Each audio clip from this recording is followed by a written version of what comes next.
This is an international podcast transmission. Is anyone out there? If you're listening, you've reached the No Fixed Agenda podcast.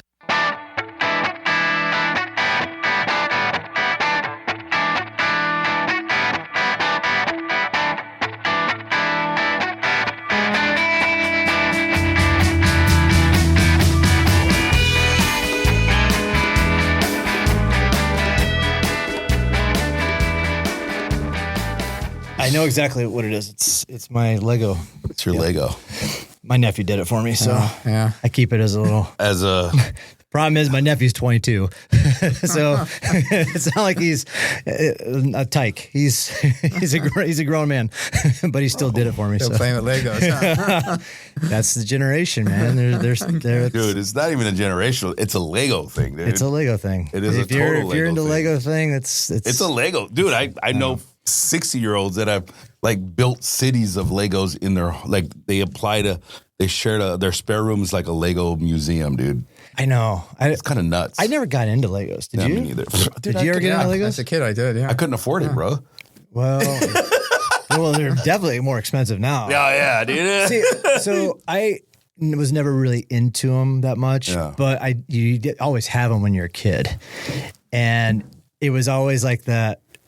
I don't think they really did very many of the build outs like this, right? Like it's, hey, here's a model you can go after. It's pretty much just give you a block of Legos and you're like, and then you figure it out. Yeah. Now they're like puzzle pieces. Now they're all puzzle pieces. Yeah, it's like you get one in. I'm surprised that people are still doing tactile thing. Like you think everything's online these days. So it's nice to know that some people are actually doing physical. Exactly. Yeah. I actually told him like he's going to be graduating college here next May. Yeah.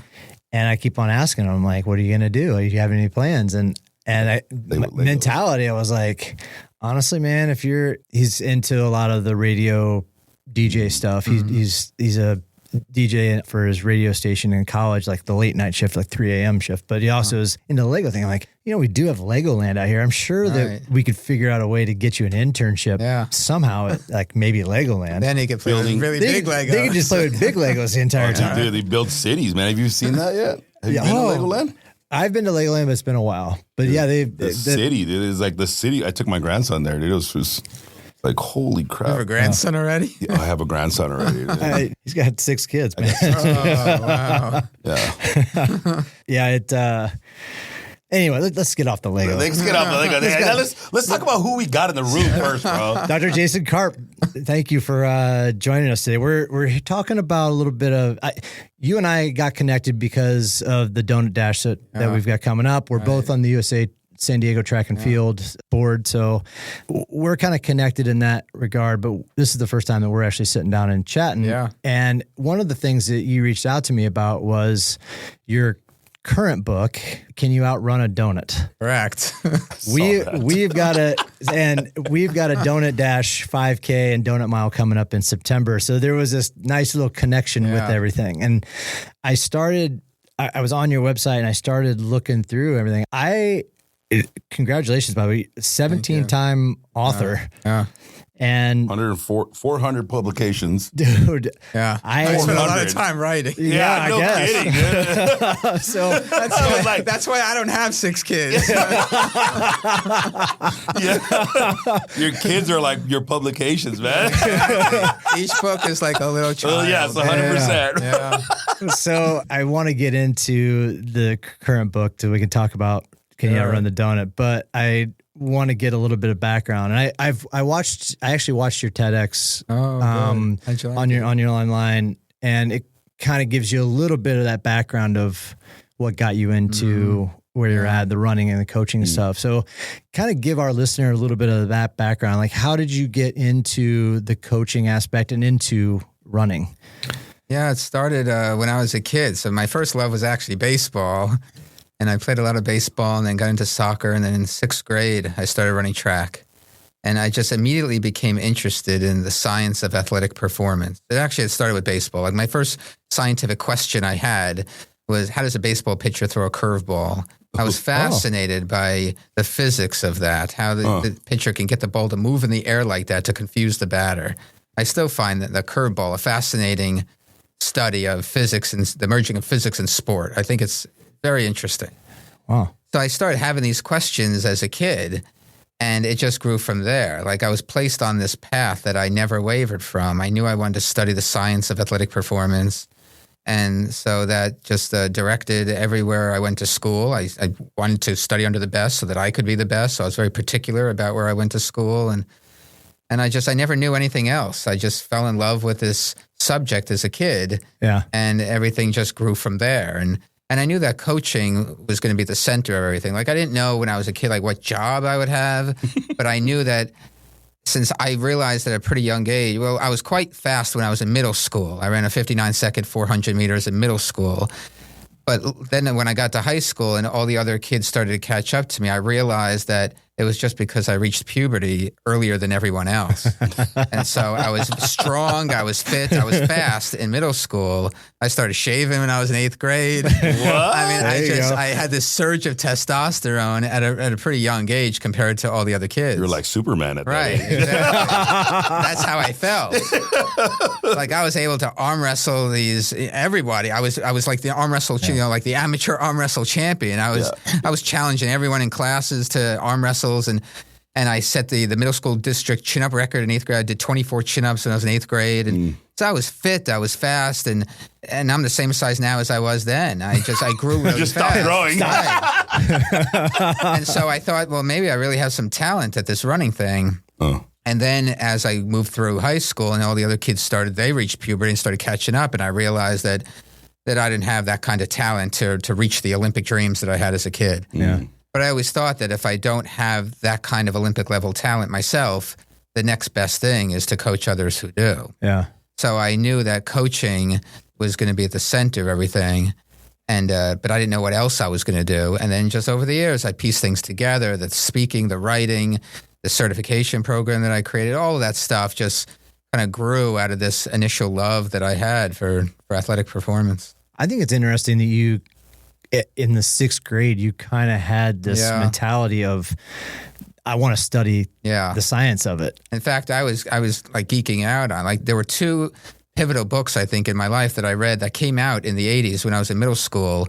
One was written by, I forget the exact titles right now. One was like Sports Science Breakthroughs in Athletic Performance or something like that. And one was written by a journalist and one was written by a physicist in New York who studied sports science. And so I got my hands on those 2 books, and that was it for me. It was just having read that, and I knew that this was what I wanted to do, that I wanted to study the science of athletic performance and understand like elite athletic performance and what the body can do at its most extreme level. That's always been fascinating to me.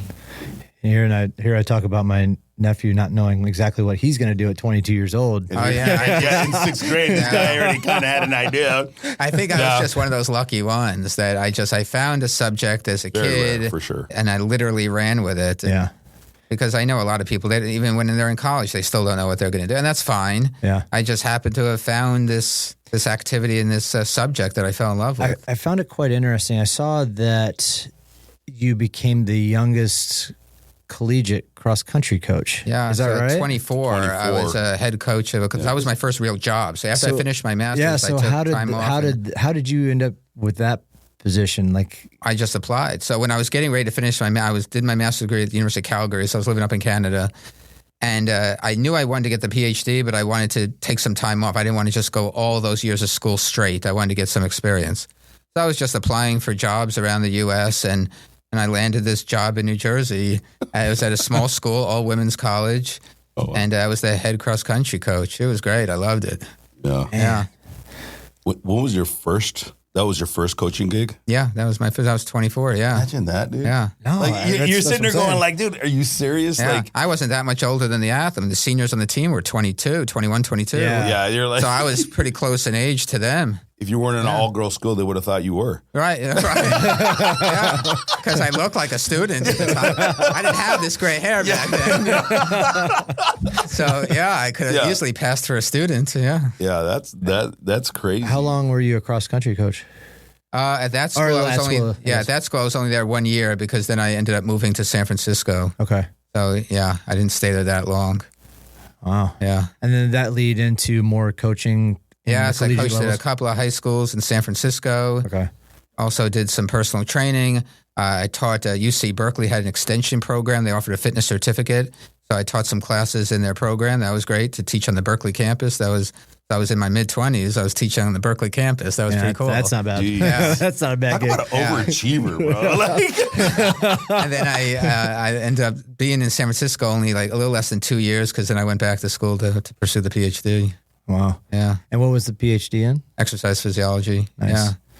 Wow. Yeah. And then I think your first book was a non-running book. Yeah. Right. It was was about the PhD. it was about the PhD. It's called How to Survive Your PhD. Yeah. And then everything else after that has just been Running and fitness. running Yeah. and fitness specific. Yeah. Oh man, that's how to Yeah. how to run a marathon for dummies. Yeah. So that one I got lucky with because when I started writing the PhD book, I knew that book writing was something I wanted to do. Like I had an English minor in college. I knew I was talented at writing. So I knew I wanted to write books for the rest of my career. So I found a literary agent in New York. And so she got me that gig because you can't decide to write one of the dummies books yourself. That's a branded book. There's one publisher that publishes that's why I'm all. asking about that's it, why I'm because- kind of interested in that too. Yeah. So they came to my agent and asked her if she knew anyone who wanted to write running a marathon for dummies. And she said, in fact, actually, I do have one. So she asked me if I were interested. Of course, I said yes, because, you don't turn down that kind of an opportunity. So that one fell in my lap. All the other books, that just started with my idea, and then I write the book proposal and send it to my agent. But with that one, that came from her through the publisher. That came to her, then came to me. And so, yeah, I got lucky with that one. How long were you a personal trainer, and where was that, in San Francisco as well? That also started in New Jersey. So when I had that job at the college in New Jersey, it was only part-time. Even though I was the head coach, it was a part-time job. Oh. So I had to find other things to do. So I worked at a couple of gyms there, and then I continued to do that in San Francisco, and I moved there.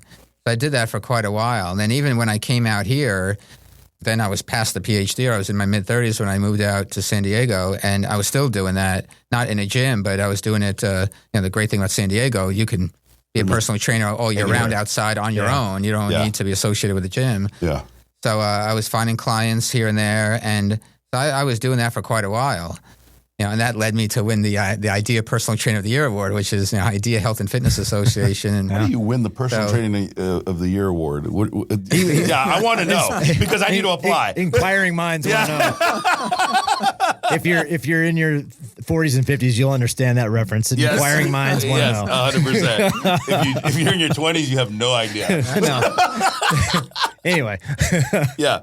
So how did that come about? Talk to me about that journey. Well, I would love to be able to say that I was just nominated out of the blue by somebody. Somebody saw you doing this amazing work. Right. You had all these But it doesn't before and work that after way. results. Yeah. All these things you have to apply for. Okay. So you can get nominated. If you have a friend who wants to nominate, you can get nominated for that award, but you still have to fill out the entire application. So it's a pretty long application. There are essays. You got to basically put together a portfolio of your work. And it helps if you're known. Like I was presenting at a lot of fitness industry conferences. I'd presented at IDEA conference. I presented at other conferences. So between my writing and speaking, I started to gain a reputation in the field. People started to know who I am. So then when the judges saw my application, well, they already know, even though they say it's a blind review, but there's identifiers in the application. They know who I am. So, I'm sure that all of that helped because I already had a platform at the time that I applied for the award. Yeah. Sorry, man. You're a nobody. I am a nobody. You are a nobody. I mean, a somebody to somebody, but not a nobody in this big. Yeah. I mean, how long ago was that, though? I won that award in 2011. Wow. Yeah, so it's been a while. Yeah. So I got to write a couple books, which is. But I was lucky with that, too. I was only 3 years out of school at the time. I'd finished the PhD at the end of 2007, moved out here at the beginning of 2008. And I won that award in 2011. So I was only out of school a few years, but I had already been writing a lot while I was in school, speaking a lot while I was in school. I've always, to talk about the speaking aspect of it, I've always kind of been interested in a little bit of that and how people get into that. We've had another individual on here who did a TEDx talk as well. And he got into it, like he always wanted to do one. And so through the process, he ended up getting the TEDx talk and stuff. But I'm always kind of curious how people get into the speaking. How do people end up like understanding that you're actually a good public speaker, right? That's a huge thing. Like, Yeah. like what was your first one? It starts small, but then just like anything else, it grows from there. And a lot of these things you have to apply. A lot of them is just application. It's very rare that someone comes to you. I mean, maybe if you're a big time celebrity and they want you to give a keynote, then they come to you because you're a public figure. Yeah. But for everybody else, like the fitness industry conferences, they have formal application because you have to pitch them ideas with a description of what you're going to talk about. If you have video clips of you speaking, then it helps if you can share that with people. And then, or they also ask you sometimes, where have you spoken the last year? So it helps if you have. Yeah. So it starts small like anything else. You can start, you don't have to start with the national conferences. But then also like the track and field and cross-country coaching clinic, I do a lot of those. And that's much more informal. That's just, sometimes they do reach out to me because at this point they know who I am. Or sometimes I just email them and ask them, are you looking for any speakers? This is what I can speak on. Again, I give them a list of possible topics. So that's not a formal application. Usually the big fitness industry conferences like CanFit Pro in Canada or IDEA here and some of the other ones, they have like a formal online application where you have to submit your bio, you have to submit your credentials, you have to submit the topics you're going to talk about and the descriptions of those topics, learning objectives, all of that stuff. What was your first speaking engagement? I'd have to go back. I mean, that was like probably 1999 or 2000, but if I remember correctly, it was a U.S. Track Coaches Association. It happened to have been held locally. I was living in Albuquerque, and their national conference was in Albuquerque that year. Wow. And so I reached out to them and got a chance to speak there. Yeah.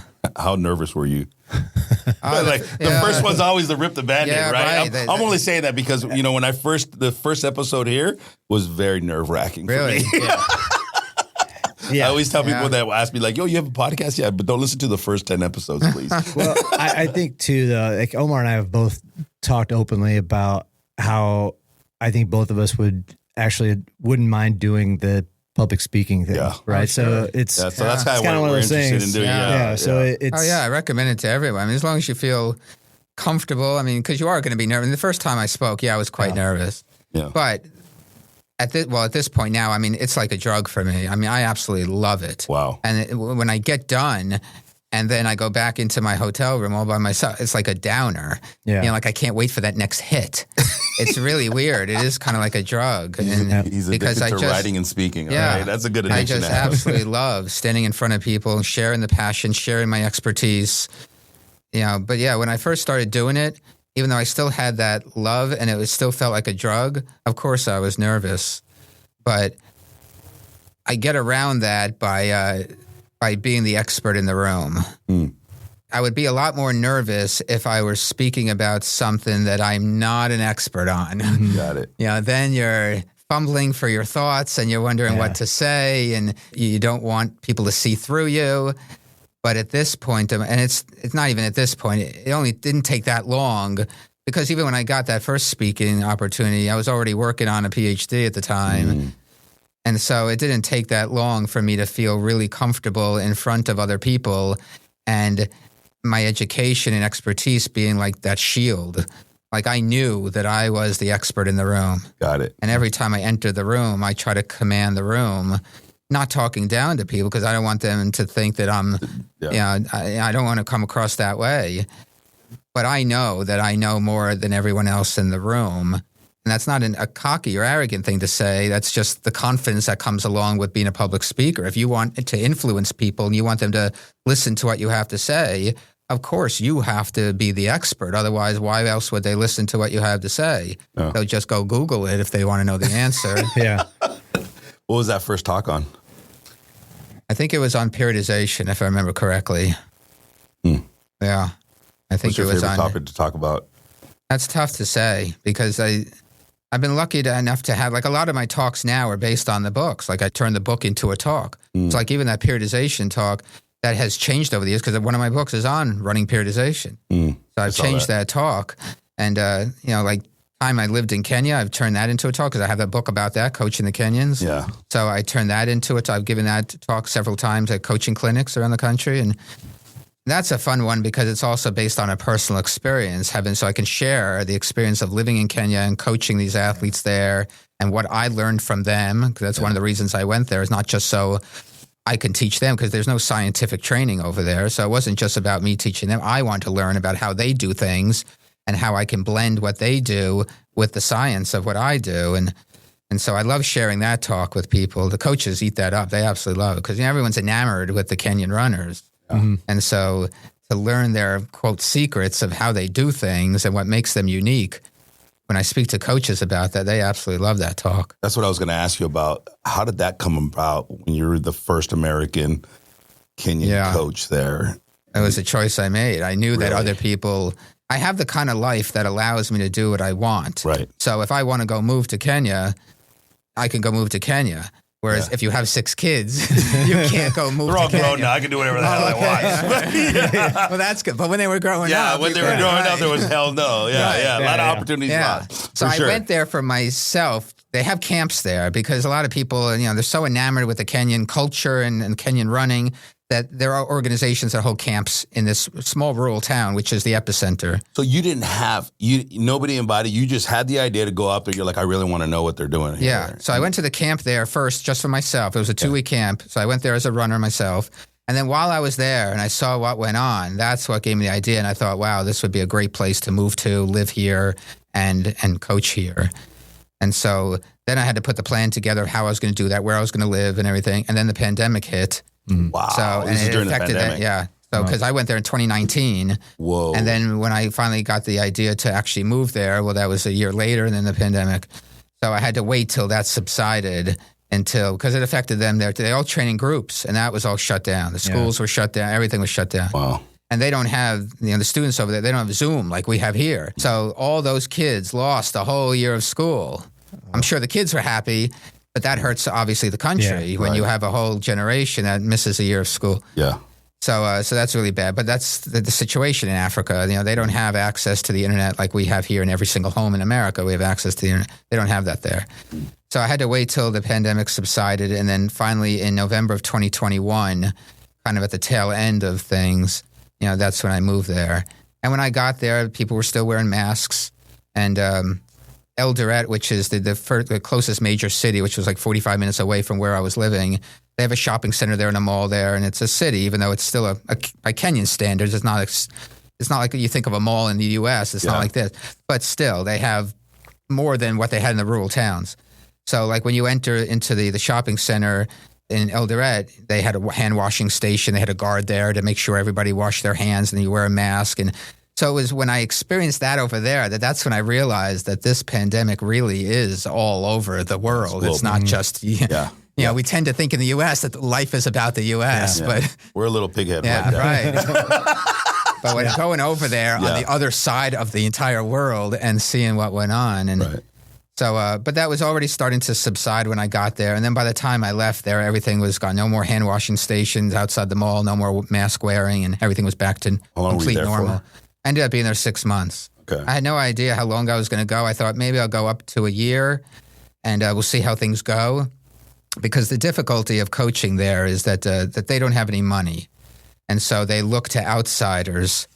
So I gave them some of my own money. I was trying to raise money. I did a GoFundMe while I was there to try to raise money for them. A few times I took them to that shopping center in Eldoret and had them go food shopping. It was the first time they had ever been in a supermarket. Wow. It was like literally watching a kid in a candy store. They had no idea what to do or how to spend money. It was my money that they were spending, but they had no idea how to budget. I mean, they have no concept of this because they just live off the land. And I mean, they don't have refrigerators and freezers to store food, so they eat very little. But what they eat is healthy because they're eating off the land. It's all, a lot of vegetables, potatoes, rice, all that kind of stuff. But yeah, it's just a very interesting experience, especially about the enormous amount of physical work that they can do on such little food. It's unbelievable. They have metabolisms that have been trained over many, many years to make the most out of the least. Wow. And it's just fascinating. Talk to us about a little about that culture shock. You mentioned something earlier when you talked about going over to Kenya, and you were like, there's not a whole lot of science behind what they do. Yeah, they have no idea. And so you already had your PhD at this point, right? Yeah. So you're going in with all of this knowledge. Yeah. And you're like, they're turning around just telling you what they're doing. Yeah. How enlightening was it to be able to apply your knowledge to what they were doing? Oh, it was very. I mean, I didn't give them the detail. Like, told them some stuff, but yeah, I wasn't going to talk to them about details about VO2 max or lactate pressure because they don't, they don't care about periodization. Yeah, none they of that don't stuff. understand. Yeah. And they're not educated. Most of them don't go to college unless unless some of the Kenyans come over here, they get a scholarship to go to college. That's what they're dreaming about as young kids. But most of them are uneducated, and they just train in groups, and they follow whatever the group is doing. Wow. So they have no concept of these physiological factors that influence distance running performance. They're just incredibly genetically gifted. They have the perfect body type for running with very thin legs. It's like a thoroughbred racehorse. If you watch high calves. Yeah, right. Yeah, because the more muscle mass you have distal from the knee down, the worse it is. The more it hurts running economy.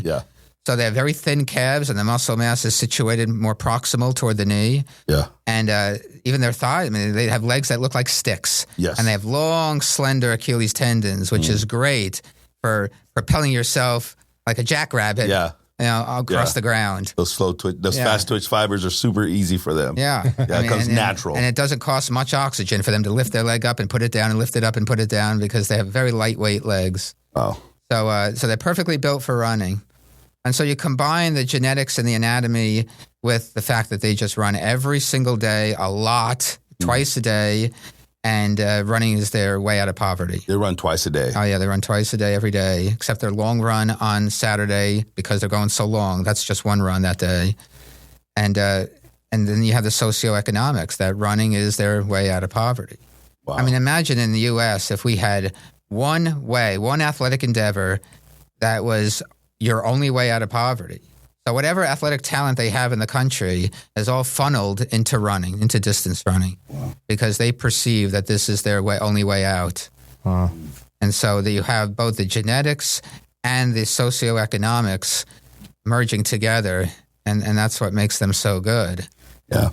What do you attribute their genetics to? Is it just their way they're living, their culture, their upbringing? No, it's just their heritage, their ancestry. Right. Because the other thing that people don't realize about Kenya is that there's about 56 million people in Kenya, and they have a tribal system, like the way Native Americans have a tribal system in the U.S. They have about 40 tribes. There's only one tribe out of that 40 that are the distance runners, the Kalenjin. Wow. So most of Kenya doesn't run.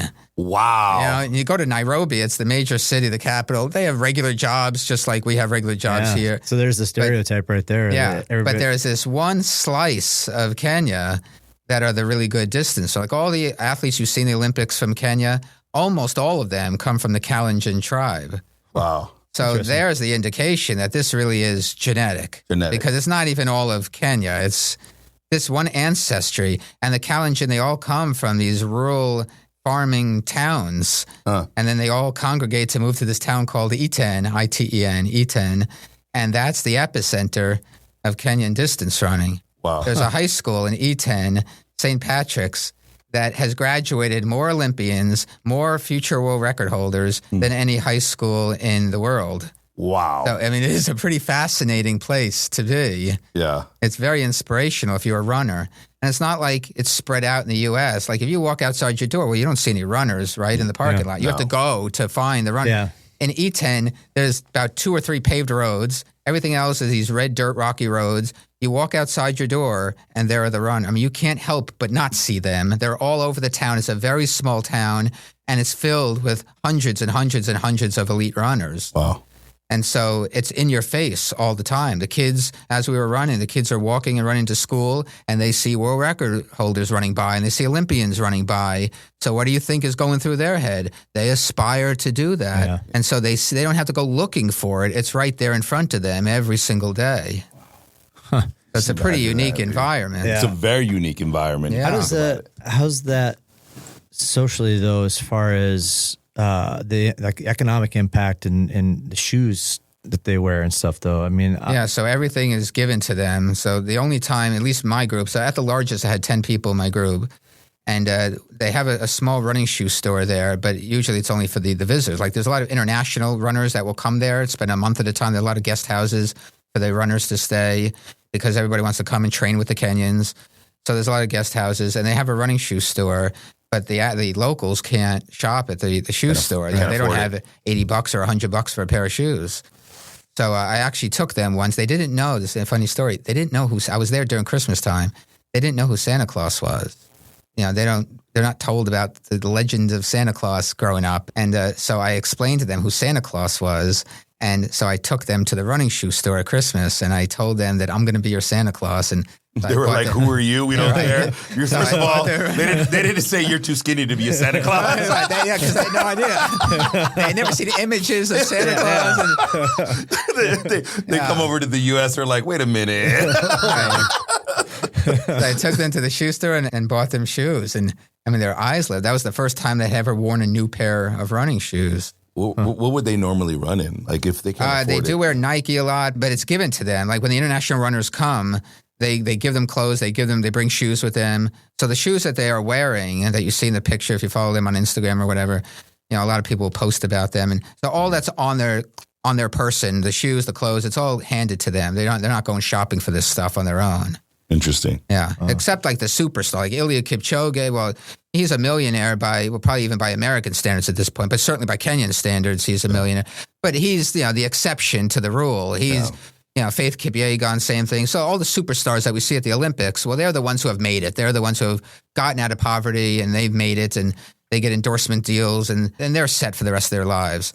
And then some of them come back and give back to the community. Others don't because they feel like they didn't have, they have to work for it. We're not going to just get handed to them.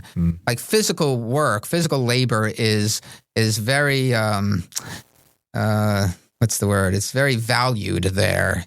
Like like in this town, they have like all these shops and they're building things and they don't have the machinery that we have here to build. So like you see these furniture stores. And then pouring outside the door of the furniture store, you see the welders and the workers. They're making everything by hand. And, of course, then all the farming is done by hand. They don't have the big machinery that we have here. But it's very valued there. They don't think of it as, I wish I had a tractor. I wish I had this sewing machine. Right. I wish I had a sewing machine. Yeah. I mean, you see these older women with these big jugs of water on their head because that's how they get water. They have to fetch it out of a borehole. Yeah. And so they go, they walk to where the borehole is. They, just like in a big well, they with a pulley system, they put the basket down, they get the jug of water. And then you see these older, like senior citizen age women holding these big jugs of water on their head, walking back to their home. I mean, it's unbelievable. It's like something you would think out of the 1800s when you're over there watching this stuff happen. But that's normal to them, and they value physical labor. It's just a part of their culture. Does Kenya have a blue zone? Dude, I mean, honestly, right. What is it? That was my next question. You're Like, sitting there do you talking know about what that. their average life expectancy is there? I actually don't. Because that's one of the things. Like you're sitting there talking about how active they are, having to go through their everyday life, and I'm thinking to myself, God, is Kenya even a blue zone? Because they live off the land. Yeah, they're exactly. active every day. They run because they're trying to get out of poverty. Right. Yeah. This is a definition of a healthy lifestyle. Like, and we're complaining because we got to walk 10 more steps because we got a shitty parking spot at the Home Depot. Yeah. It would be interesting to study the rural towns in Kenya and what the lifespan is there. Right. Yeah. Like when you go to Nairobi, you see overweight people. You see It's just see like it is in America. Even though there, it's still not a major city like it is here. Right. Yeah. Like when I went to Nairobi, I never saw a traffic light. I was driving around in a taxi. I never saw a traffic light. So, and you still see a lot of dirt, and you don't have the fancy buildings that you have here. In fact, while I was there, I ran one race on a highway. They had just finished this brand new expressway in Nairobi, and they wanted to show it off. And so they ran a race on the new highway. So that was pretty cool because you're running on the highway overlooking the skyscrapers of the city, and that was pretty neat. But that was brand new for them. So even a city in Kenya is not like a city, in the U.S. It's still pretty different. Yeah. Interesting. You said you went over there to learn. I'll let you answer this next question. What was your biggest takeaway from that trip? What was the biggest thing you learned? Well, there was a few. I mean, one is the nutritional aspect. We put such an emphasis in the U.S. on fueling. You got to eat. But you go over there and you see what they're capable of doing and how much running they're able to do and how fast they're able to run on such little food. And it makes you realize that, we can train metabolism. It may take many, many years of doing things a certain way to train them because they do it from the time that they're little kids. And maybe they even do it from the time they're in their mother's womb. Because the mothers aren't getting a lot of nutrition. Interesting. So it may even be starting prior to their birth. Conception, but metabolism is something that can be trained. Wow. We don't need to eat so much. And in America, we eat so much. Right. And we've become dependent. Our bodies have become dependent on eating so much because that's how we grow up. That's what we're used to. But it doesn't have to be that way. So your biggest takeaway was nutrition. Yeah, so that was a big one. And the other is just realizing, well, number one, how great we have it in the U.S. That you really realize that when you see, like I saw the way my athletes were living and I couldn't believe it. If I had to live that way, I would have lasted a week there. I mean, no running water, no toilet. They go in an outhouse. They live in a wood and tin, what we would think is a shed, like a tool shed. That's what, no window, no nothing. The ground is the ground from outside. It's dirt from outside, makes the floor of their home. One girl I was coaching, I saw the interior of her home. It was literally smaller than this room that we're in now. Wow. And there was nothing. There was, no sink, no electricity, no nothing. Yeah. Oh. And it's like, imagine living a life like that. It's pretty emotional. unbelievable. Yeah. Yeah. But the thing is, they're happy. They're still happy. They're not playing victim. They're not like, oh, woe is me. My life is hell. I slept on a dirt road. Right. Yeah. And then in this country too, we're so about mental health right now. Mental health this, mental health that. Are you kidding me? We have it made in this country. What's the problem? Yeah. And yet they don't have any mental health problems over there. And yet look at the way they're living. Wow. With so minimal it's things. it's all a matter of perspective. Social media. That's, Yeah. it is. It definitely plays a role into it. Absolutely. But I firmly believe what the doc is saying here, like you get. Tony Robinson talked about it in one of his speeches. I remember he went to Fiji, and they were like one of the most impoverished neighborhoods, right? It's very similar to Kenya, right? But just tropical, right? Mm-hmm. And he said they were out there. He goes, "How do some populations have absolutely nothing, sleeping on dirt beds, yet they're the happiest on the planet?" Yeah. And so it's like stripping away everything. Right. Yes, social media has a play to it. But if you have nothing and you could celebrate, like we talked about Legos at the beginning of the podcast, right? I played with rocks and I was perfectly freaking content stacking rocks. Well, it's also the minimalist lifestyle, right? If you don't know what the U.S. and the first world country has to offer as far as more, like you can be completely content and they don't know from that. They don't know, and it makes them happier. I get it. Again, social media and they're not comparing. Yeah. I mean, I guess they're comparing in the sense that they know that the rest of the world doesn't live like them. That's why they want to get out of poverty. Yeah, so they're trying to escape that. So they do know that most people have a toilet to flush. They do know these things that But since they don't grow up with it, since they haven't lived it themselves. They have no means of comparison. Right, exactly. They have no means of comparison in that regard. So, did you change anything in your coaching habits when you got back? Yeah, I've always been, and then because of my training as a scientist, I've always been about the science. Right. And I've come to realize that there can be a good blend of both. That yes, you need the science. It is a physiological sport, and so you have to know the science. But there's also the feeling. There's also the pushing when you feel good and not pushing when you don't feel good. And there's an undulating rhythm that they are in tune with, and they have this extreme sense of pace. Like you put them in a race. If you ever watch them at the Olympics and you watch how they run as a team, the Americans never run as a team. The Americans, you have one person here in the pack, one person here, one person there. The Kenyans, the Ethiopians do this very well too. They run as a team. They run all together, blocking the other runners, because for them, unlike in the U.S., we live in a very individualistic society. We celebrate the accomplishments of individuals. Over there, it's all about the country. If one Kenyan is successful, everybody's successful. The country is successful, and they take that very seriously. So they always run as a team, and they have this very internal sense of pace. They know exactly what's going on every second of the race, how much that they can increase the pace to drop other runners or what they have to do. Like they can really strategize, whereas runners from other countries, including the U.S., can't necessarily do that because the U.S. runners are just hanging on to the pace, trying to stay up with them, whereas the Kenyans are controlling what's going on in the race. And that's fascinating to watch when I was there as well, because I had the opportunity to take them to some races. And then, like, there was this one guy in particular, when I was coaching during workouts, he seemed like so lazy. Like, I had to constantly, like, nudge him along. But then when you put him on the starting line for a race, it's like something changed in him, and now he's a master of what's going on. Yeah. And he can win the race because he can control what's going on. And it was just a fascinating thing to watch. And so you wouldn't think that that would happen because they don't understand the science. They don't know anything from that. They don't know periodization. They don't even know individualized training. They all train in groups, and they do whatever the group is doing. They just follow along. Yeah. But the reason why they can all succeed on one cookie cutter training plan is because of their ancestry, because all the cookies in the jar are of the same type. Whereas here, you put a group of runners together in the U.S., they're going to have different strengths and weaknesses because we come from different ancestries. You know, the U.S. is a melting pot of all different ancestries. Yeah. But because there's just this one tribe in Kenya that are the good distance runners, the cookies are all the same. It's really easy. So they can all get by on this one pattern of training that they have developed over the years.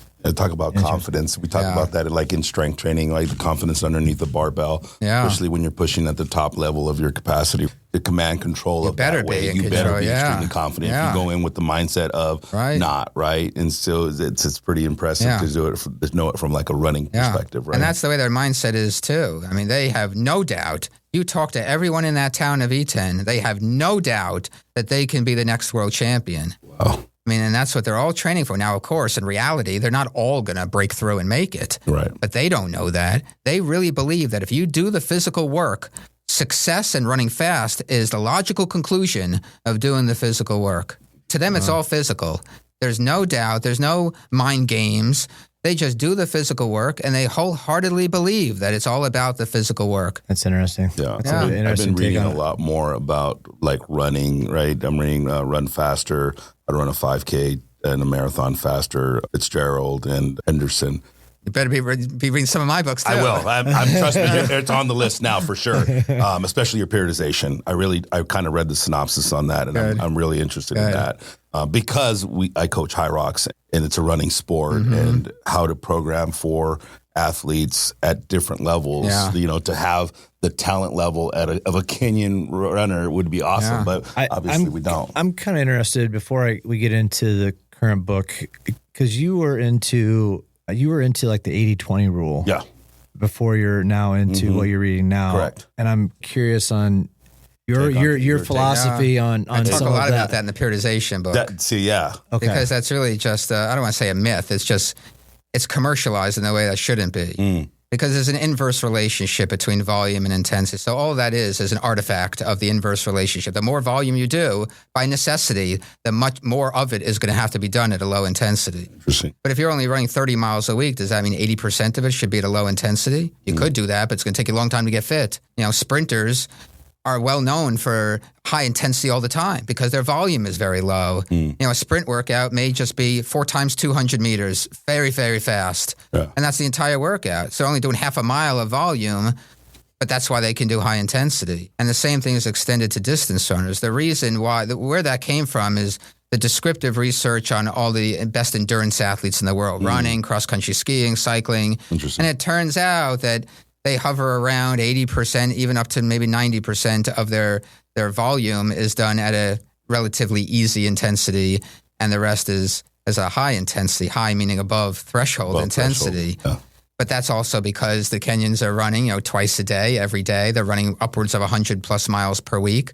So sure, if you're running 100 miles per week, somewhere around 80 of those miles are going to have to be done. You can't do 50 miles of intense work. If you're running 100 miles a week, you're going to kill yourself. But if you're running 100 miles a week and 20% of that is hard, that's still 20 miles a week of high intensity. Yeah. So that's the first thing.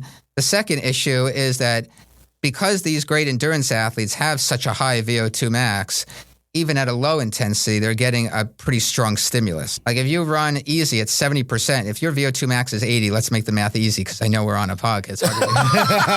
And we want to make sure that our listeners stay engaged, okay? I don't want people to think I can't do math. Well, I'm skirting that line right now. Like, I don't know how deep we want to get into this conversation, but go ahead. So if your VO2 max is 80, which is on the lower end of an elite, of an Olympic level endurance athlete, if your VO2 max is 80 and you're running easy at 70% of that, which is an easy run, 70% of VO2 max is a pretty easy feeling run. Mm-hmm. Well, 70% of 80 is 56, right? 7 times 8 is 56. So you're running at a VO2 of 56 mLs per kg per minute. Well, 56 is already higher than the VO2 max of most recreational runners. So even when they're running easy, they have a very large oxygen flux to the muscle, which is the stimulus for adaptation. One of the stimuli for adaptation anyway. There's a lot of stimuli, but that's one of them, is the oxygen flux to the muscle for the capillarization and other issues, metabolism. So even at a low intensity, they still have a high oxygen flux to the muscle, whereas someone who has a VO2 max of 40 and they're running at 70% of that, that's only a VO2 of 28. Yeah. So that's a pretty low VO2. So even at an easy intensity, the more highly trained elite endurance athlete is getting more of a stimulus at 70% of their VO2 max than someone with a recreational level VO2 max. So the stimulus is not the same either. But all of this stuff is forgotten about or not understood by the people on social media. And so they keep promoting this whole 80-20 thing, not understanding that that's really nothing more than just an artifact of the inverse relationship between volume and intensity. Right. And that shouldn't even stay 80-20 through the whole year. Yeah, this is the book that I'm reading now. It talked about that wholeheartedly. It's like moving the line based off of feeling. And so that's why I'm very interested in the Kenyan conversation because they're doing it based off of, obviously they're doing a cookie cutter program, but it's all based off of feeling. They don't have any science in there because genetically they are they're favored to be one of the fastest runners in the planet. When now the material that I'm reading now talks about he specifically says, write your training programs in pencil. Yeah, because it should always change. Could always change. Just because they don't even write anything in Kenya. It's all up here. It's all right here, yeah. And so it's like you write it in pencil, you're like, what does that mean? And so he talks about moving the needle just so that you can never attain it, right? And so you constantly moving that needle based off of that. And it's based off of a feeling. Yes, you are looking at overall volume perspective for you. You know, you're not going to tell somebody to go out run a 10K if they've never ran more than a mile in a week. Like you can obtain a 1 mile. You know what I mean? You can obtain the same data by telling that same athlete to go run a mile. Yeah. Right. Versus go tell them to run a 10K. And the volume needle should increase over time, even more so than the intensity needle, because the single there's a lot of factors that influence distance running performance, of course, but the single biggest factor is the weekly volume. There's a reason why the best runners in the world run upwards of 100 miles per week. And that takes time. I mean, they don't start doing that as, 10-year-olds, but they grow up running back and forth to school, so they're already running quite a lot. Yeah. They're not driving around in cars like we are, so they live a life that's very physical. It's on their feet all the time. And so, but you can accomplish that in the U.S. too, that over time, from year to year, you start increasing the volume so that by the time you're in your mid to late 20s, when you're at your peak performance level, then you're running as much as you can physically and psychologically handle.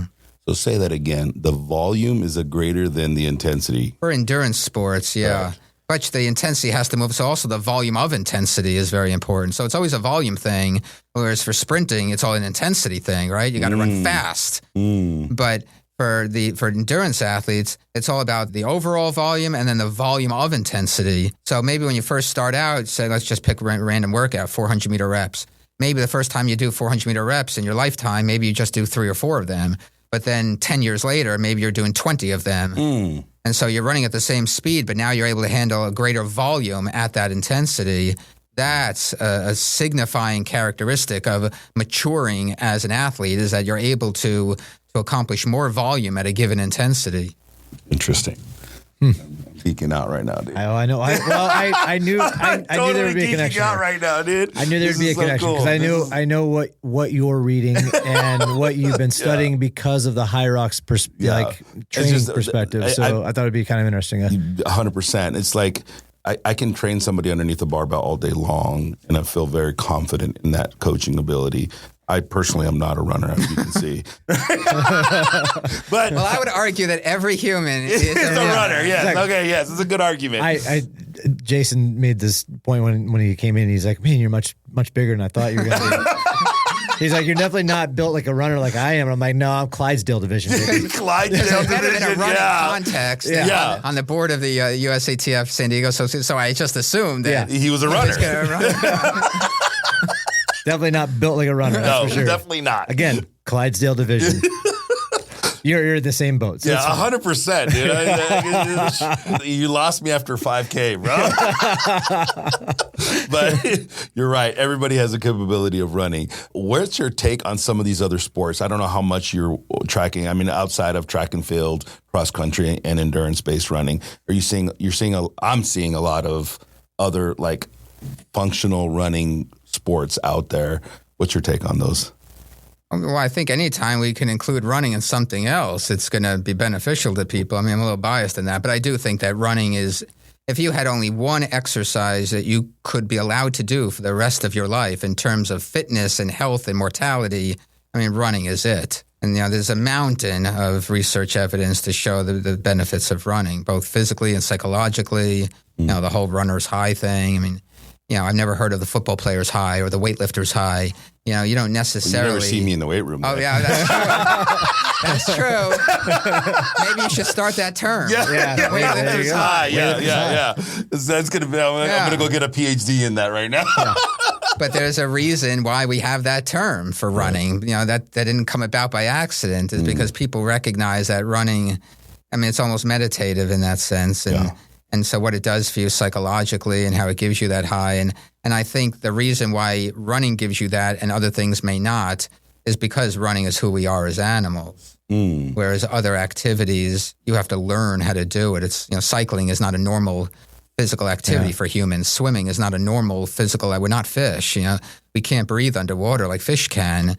So other activities, while they have their own benefits, they're not who we are as animals. We're mammals, and mammals run, and that's who we are. We like to be on our feet. Yeah. That was what his TEDx talk was about. The time my TED talk is how running like an animal makes us human. And so, that's running is who we are. And people tend to forget that because people don't see humans as animals for some reason. And I always have, ever since I was a kid, because we share a biology and we share an anatomy as well. The only difference is that we walk and run on 2 legs instead of 4. But the way our muscles work, the way our cardiovascular system works, the way our breathing works, everything is the same as all these other mammals. And for some reason, people don't see humans as animals, but we are. The only difference is, what's between our ears, that our brain is more highly evolved than compared to, but you take away the brain, and we're exactly the same as all these other animals. Yeah. It's interesting. Let's fast forward to the can you out and run a donut? I haven't had a chance to tap into it's on my this list. yet. Oh, you got to read The periodization right? first for me, though. Yeah. Dude. Okay, yeah. So That's first for me. I haven't had a chance I to have tap an into this. eclectic menu. I know. Books. We got 17 books we got to catch up on, bro. Right? So talk to us about where the idea for this book comes in. Yeah. And is it a lot of nutrition based for running, or is it? Oh, no, it's not. So it's not about running at all, really. Okay. Interesting. It's all about the comparison because nobody else has made this direct comparison. There's research on it, but nobody in the industry has really made a direct comparison between exercise and nutrition. And you usually hear, speaking of 80-20, that's another 80-20 thing I've always heard in the fitness industry, is that your physique and your fitness, your body is 80% nutrition and 20% exercise. Coming from the background I come from, I know that that's not true, but I needed some proof. So I thought, you know what, I'm going to put this to the test. And I always was familiar with a lot of the research because just being in this field and background I have, I read a lot and I read a lot of science. So I already knew that what the answer was before I wrote the book. But I wanted to write the book anyway, for no other reason than to prove it to myself. But I wanted to also prove it to everyone else because the public, if you Google, can you outrun a bad diet? you're going to get a million things come up to say that, no, you can't. Yeah. And so it amazes me how many people get this question wrong. And, I'm giving away the answer to the question of the book, but Spoiler alert. But that's all right. You still have to read the book.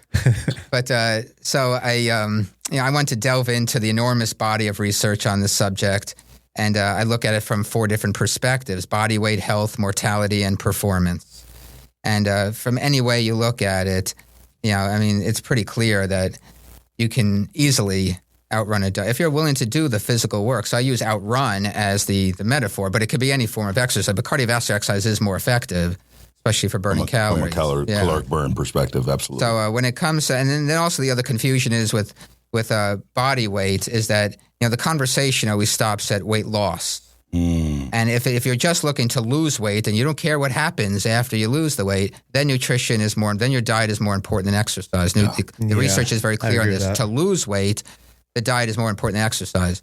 But what happens to most people who lose weight? Comes right so back. the conversation cannot stop at weight loss. It has to keep going, because what's important is the rest of your life, keeping that weight off the rest of your life. And for weight maintenance, to keep the weight off for the rest of your life, exercise easily outcompetes nutrition. There's a lot of research to show that how much weight is on your body is directly proportional to the amount of exercise you do. And longitudinal studies have shown this, that the more people decrease how much they run or exercise, the more weight they put on.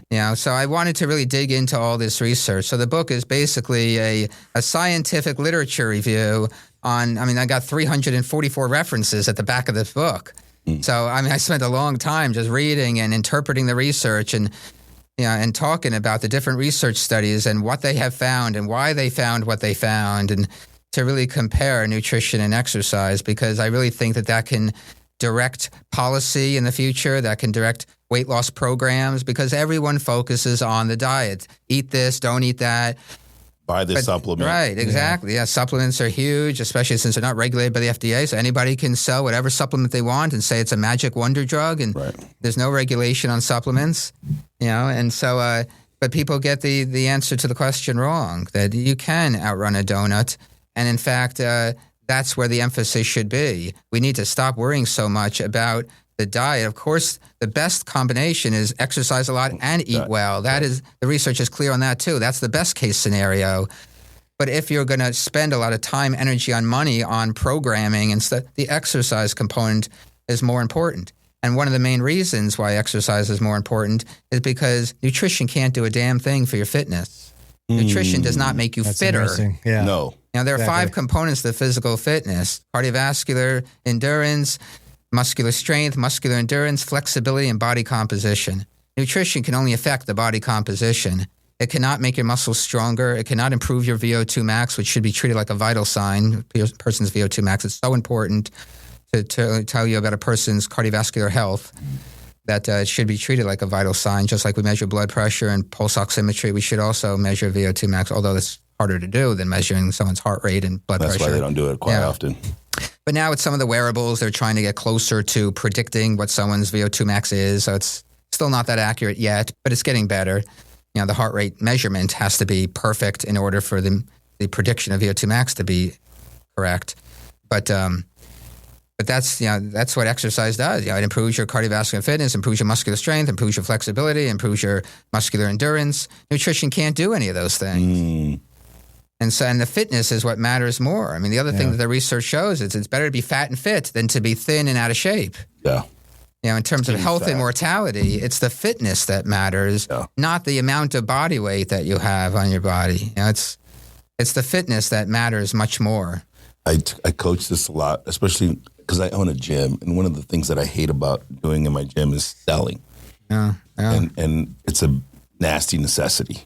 And when I get people in, their number one question is, like, tell me what to eat. Yeah. And I'm like, focus on that. Look, you just move. Let's just start planning to move for 30 days. And that's my number one response to them.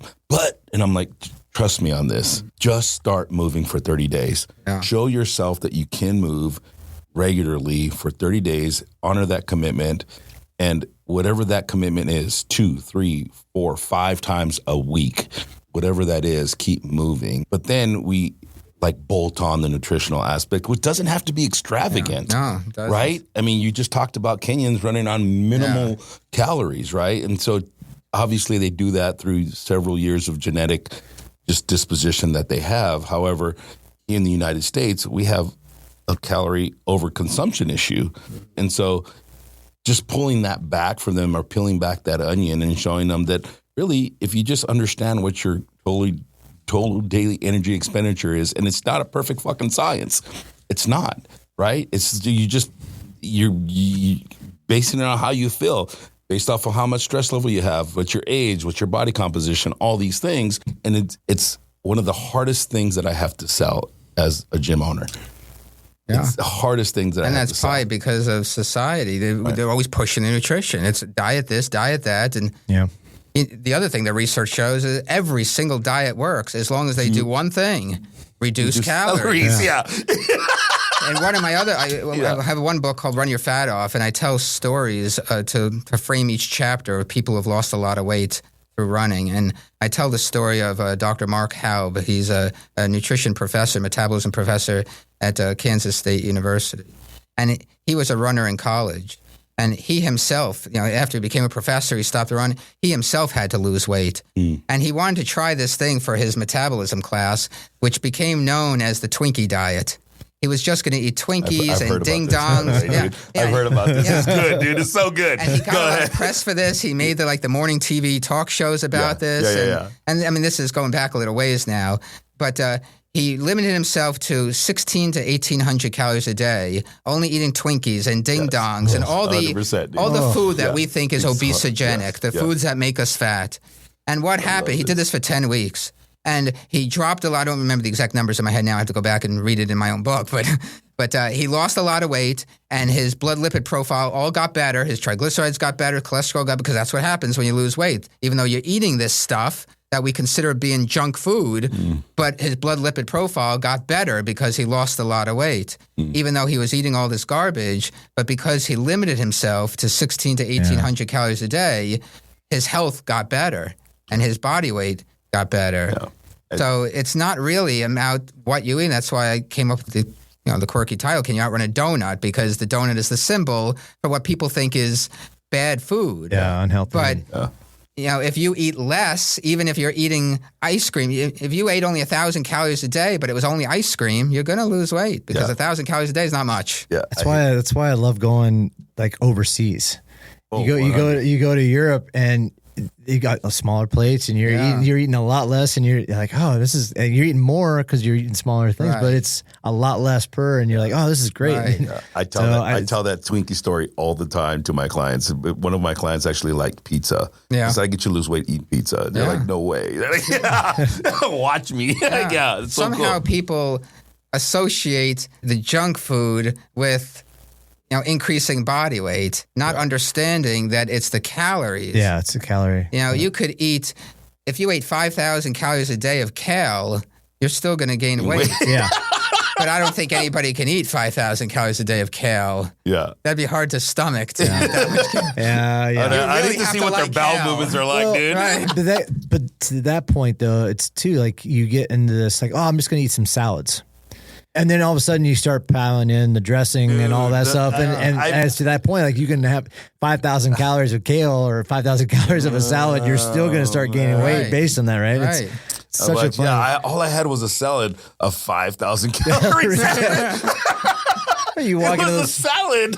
You walk into a restaurant though here in California, and sometimes the salads are a lot more caloric intake than a pizza. It's they add all this other stuff to it. Yeah, exactly. Yeah. So the other thing that I talk about in the book that is fascinating research that people are so unaware of is that even one bout of exercise can undo the negative effects of eating a high-fat or high-sugar meal.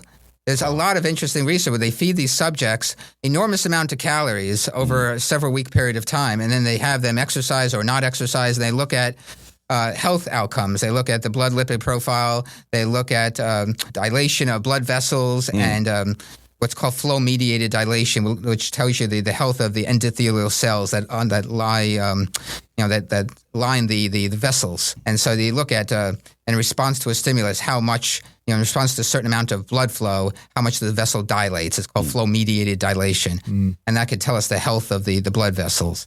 And, eating a high-fat or high-sugar meal, does damage to the blood vessels, but exercise, we can mitigate and in some cases even erase that damage. And so it's fascinating the effects that exercise has on what we would consider a bad diet. Where do you apply in your expertise?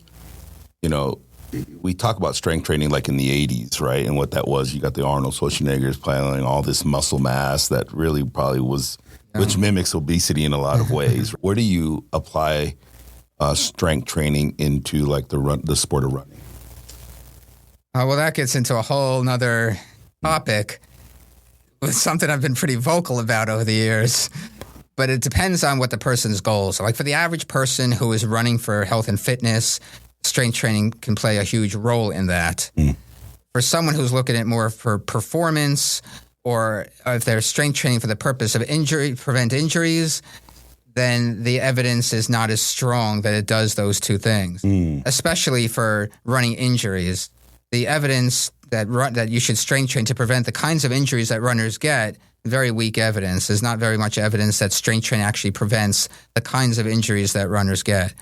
For performance, the evidence is mixed, but it really is tied to the improvement in running economy. Like strength training does not improve VO2 max. It doesn't improve lactate threshold. Yeah. It doesn't improve the other aerobic physiological factors that influence running. It may have a small improvement in running economy, but only if you strength train the right way, which is very heavy or explosive movements. Not doing the body weight squats or the planks and the crunches. That kind of strength training is not going to improve performance. The only kind of strength training that has any chance of improving performance is if you lift with very heavy weights, like in excess of 90% 1 rep max, or explosive kind of strength training, like the plyometrics and that kind of stuff. That's been shown, but not even all studies have shown that. And the studies that have shown improvement in economy, a very small difference so the way they measure economy is looking at what the VO2 is at a given submaximal speed. Interesting. And most of the studies have only measured 1 or 2 submax speeds, and they've only shown a very small difference in what the VO2 is compared to a control group that didn't strength train. So the evidence even for that isn't very strong. And even if you could improve economy, that doesn't necessarily mean you're going to get faster, because it's one of many variables that influence performance. That's like when Nike came out with their first version of the carbon-plated shoes. They called it the 4%, the Vaporfly 4%, because they showed a 4% improvement in running economy. But that does not equally translate to a 4% improvement in performance. Interesting. But the public is a little naive to that, and so they think, I'm going to get 4% I'm gonna get 4% faster. Yeah. What is that in a marathon? That's a lot in a marathon. Yeah. And so, but that's a lot of marketing. But the same thing with strength training, that the studies that have shown an improvement in economy, number one, they haven't measured that many speeds to look at the change in VO2 at given speeds. Most of them have only showed one speed, and some studies have looked at 2 different speeds. Interesting. And then the ones that have shown a very small difference. So is there while that difference in those studies was statistically significant, and that's what scientists live and die by is statistics, does that translate to a more real life improvement in performance? Maybe, maybe not. Interesting, because that's like the one thing a lot of my runners are afraid to do is lift heavy. Yeah. I'm a runner. Right. I don't want to lift heavy. And now, having said that, though, it's got to be so heavy that you don't increase muscle mass. Correct. Because you're increasing CNS, you're increasing strength. It's all got to be a neural aspect of improving strength. Correct. Yeah. And that's why really heavy. Like if you go 70% 1RM or 80% 1RM, there's the chance that you can, if you do enough volume of that, you're going to add muscle mass. And that's what a runner doesn't want. A sprinter, yes, but a distance runner, no, because that will hurt your economy. Correct. Because that's why the best runners weigh very little. It costs less oxygen to transport that weight over. Right. Is that my problem? Have I just been doing too much 70 to 80%? No. And I'm just. Well, yes. You never load the barbell. You never load the barbell beyond all recognition. You see me doing that, but I'm still slow as hell, bro. But yeah, it's interesting to me because that's this conversation. I mean, we can definitely go into a rabbit hole and kind of dive into that science. But I like a rabbit hole. Yeah, we've got down plenty in this conversation. But yeah, it's very, very interesting to me. You're absolutely right. When the information that I've read and the books that I'm reading don't have a whole lot of information on. Well, mine do. You haven't read my books? Yeah, yet. I'm going to read it. But yeah, definitely on there. Especially, again, I read the synopsis and the periodization. I'm really, really intrigued. Yeah, so there's a chapter in that book on strength training. Okay. And then I ended up taking that chapter, since I'd already pretty much done the lit review for that chapter. I took that chapter and then created a scientific review paper that was accepted by a journal last October. Interesting. So I have a review paper that looked at strength training. They looked at all the studies that had ever been done up to that point. So the 45 total studies that I looked at, the effects of strength training on distance running performance and on running injury prevention. So I reviewed all those studies and then got a narrative review published on that. Interesting, because it's very specific, right? We talk a lot about VO2 max and the cardiovascular components of running, the muscular biomechanics stuff, but sports specific matters as well. Of course. And so if we're talking just running, then improving the biomechanics or the run efficiency in a particular athlete from a strength perspective, then obviously that's the information that I'm looking for when I'm reading your book. Of course. However, when we're talking sports specific, right? CrossFit athlete, for example, right? Or a high rocks athlete, for example, that has to push a 335 pound sled. Just running efficiency is not going to do it for them. Right. Yeah, they need a little bit of everything. Exactly. Yeah. And so that's why kind of they're more well-rounded type athletes, whereas a pure runner is just a pure cyclist or pure swimmer. It's very unique to that activity, but the CrossFit, the whole CrossFit movement, and those are much more well-rounded types of athletes. Well, just like learning that. I mean, I can sit here and read a bunch of books on reading, and I feel like I have a very good confidence level in the amount of strength training and my programming for that.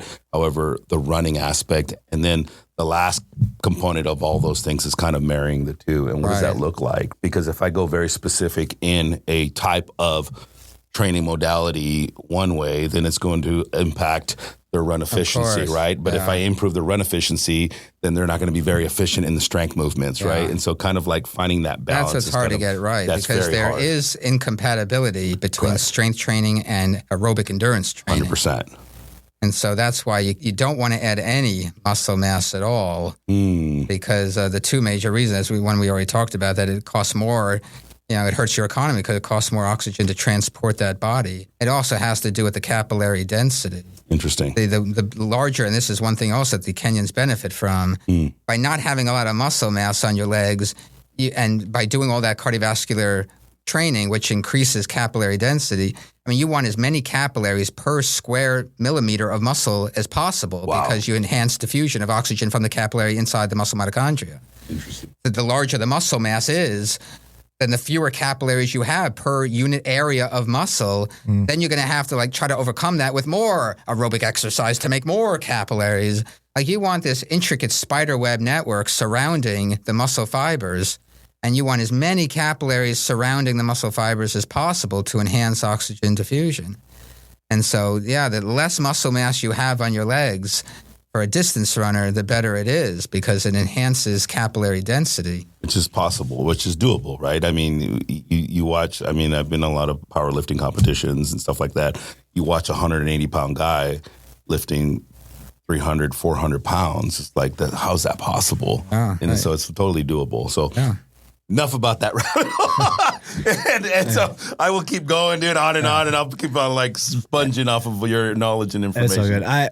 I don't want to take too much more of your time, so I want to say thank you for coming in and talking about a lot of your books and some of the science behind it. I know, like I said, I knew that you were going to geek out on a lot of this conversation. That's great, though. And this has been my life since I was 11 years old. Yeah, and I've been immersed in this subject. Yeah, and I love it. I could talk about this all day long. Other than your books, though, how does somebody get in contact with you to kind of are you teaching anywhere right now? Not now. Last year I was a visiting professor over in Georgia. I moved to Georgia to be a visiting professor at Georgia Southern University, so that was fun. I was teaching undergrads and grad students. Right. That was great.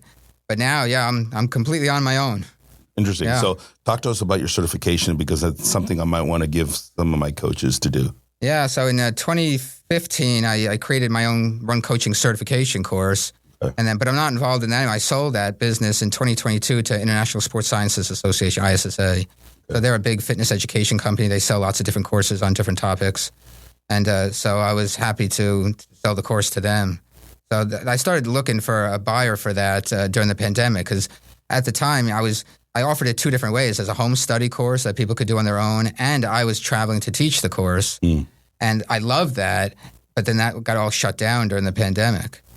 So when that happened, I thought, well, I could still keep pushing the home study course for people to buy, but I don't know if I don't know how long the pandemic's going to last, and I want to teach the course. A lot of uncertainty. So I started looking around for someone to acquire it from me. So I was happy to find someone to do that. And so I haven't been involved in that since the end of 2022, but ISSA still sells the course, and it's on their website now. And so, yeah, it's my course. They just sell it, and they oversee it. They didn't change it that you know of? No, not that I know of. I think they broke up. Like, I had 9 manuals, so I think they broke up or divided the manuals into different sections. Interesting.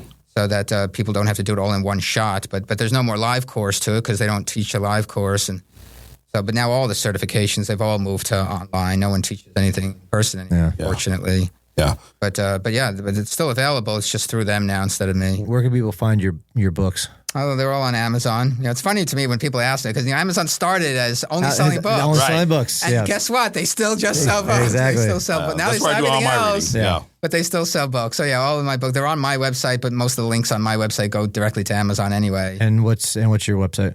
drjasonkarp.com. There you go. Yeah. And And do of you course have on any- social media, at Dr. Jason Karp is my Make sure you give a follow. on social media. Yeah. And any of your books on Audibles? I think there's 2 or 3. So the publishers are responsible for that. So they're not even my voice. They're probably better that it's not my voice. They hire. I don't know if anybody We've wants to established hear. that I'm the golden voice here in the group. Right, yeah, you do it for radio I need to voice, read yeah. some of your books Right. and record them, bro. Narrate them. Great. You could become my narrator. There you go, baby. Great. I found my niche finally, bro. Damn it. So yeah, there's just I think 2 or 3, but they hire a professional narrator to go into a studio and narrate it. Yeah. So yeah, so I have nothing to do with the I'm audio hoping version. that the periodization ones is on Audibles, dude. Oh, that one's not. Dang it. Yeah. You're just gonna have Dude, I'm to. just gonna have to hard nose it, dude. Just Yeah, have to- you have just to get raw the dog that physical one in. book. yeah, I'm running raw dog. Just raw dog it and just read I it. personally love the physical book, even more than I don't even own a Kindle. I like having a book in my hand. I'm a little old school, I guess, because that's how I grew up. But it's always amazing to me when people ask me about audiobooks, and I know there's different kinds of learners, and maybe other people learn through hearing. But for me, I like to sit with the book in my hand and really read it, and in case I have to read the paragraph again. Or I do that a lot because I study especially when I'm reading something that's more technical.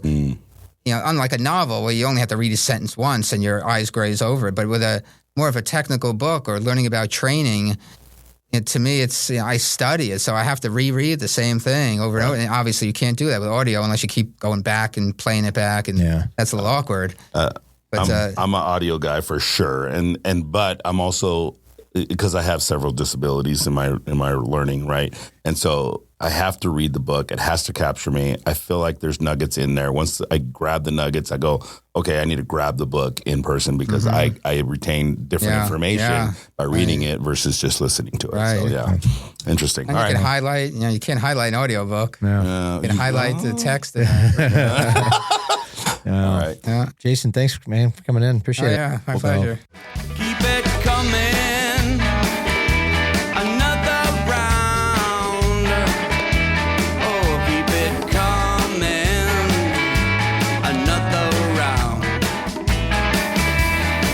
You got me so far down. So far down to the ground. This has been an international podcast transmission of No Fixed Agenda presented by Bubs Naturals. Music was provided by the Poor Dirty Astronauts with lyrics written by Matt Meyer. You can rate, review, and subscribe to our podcast on Apple, Spotify, Amazon, or wherever you find your favorite podcast episodes. NFA, over and out.